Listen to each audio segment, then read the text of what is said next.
Nyctography, Episode 19, The Code That Wasn't Supposed to Run, The Hot Coffee Scandal. Grand Theft Auto: San Andreas released in October 2004 to massive commercial success.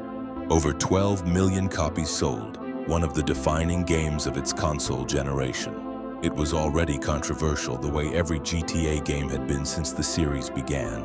That wasn't new. What happened the following summer was, in June 2005, a Dutch programmer named Patrick Wildenborg was digging through the game's files and found something that shouldn't have been accessible. A fully built interactive sex minigame, complete with animation and camera controls, sitting dormant in the game's code. It wasn't something he'd invented. It was something Rockstar's own developers had built, then deliberately locked away from normal play. Present on every disc that it shipped. Inaccessible through ordinary gameplay but never actually removed. Wildenborg built a small modification, released it publicly and called it Hot Coffee, after the game's own in-universe euphemism for the scene it unlocked. Rockstar's first public response was denial. The company initially suggested the content had been added by the modding community, not present on the original disc. That didn't hold up. Investigators and journalists quickly confirmed the code existed on the retail discs themselves, just deliberately disabled. Rockstar reversed course, admitted the content was real, and scrambled to contain what was rapidly becoming a much bigger problem than a modding controversy. The Entertainment Software Rating Board, the ESRB, the organization responsible for age rating every game sold in the U.S., had rated San Andreas M for mature, based on the version of the game it believed it had reviewed. Once it became clear the disc contained accessible sexual content the ESRB had never actually evaluated, the board took the almost unprecedented step of revoking that rating entirely. On July 20th, 2005, San Andreas was re-rated AO, adults only, the industry's most severe rating, one that most major retailers simply refused to stock at all. Walmart, Target, and Best Buy pulled the game from shelves nationwide within days. For a title that had already sold in the tens of millions, it was, functionally, a commercial death sentence for the existing product that might have been survivable as a business problem. What had happened next made it political. By December 2005, U.S. Senators Hillary Clinton, Joe Lieberman, and Evan Bayh had introduced federal legislation, the Family Entertainment Protection Act, specifically aimed at giving the ESRB's rating system the force of federal law, driven substantially by the hot coffee controversy. The bill ultimately never passed, expiring without further action, but the political pressure it represented was real, and it escalated fast.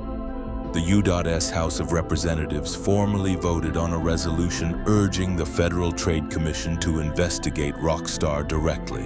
The FTC obliged. Rockstar's internal company emails were subpoenaed. Rockstar co-founder Sam Houser was personally questioned under FTC investigation. The head of one of the industry's most secretive studios, compelled to answer for 2 lines of disabled code that a Dutch modder had found sitting dormant on a disc. The legal fallout stretched on for years.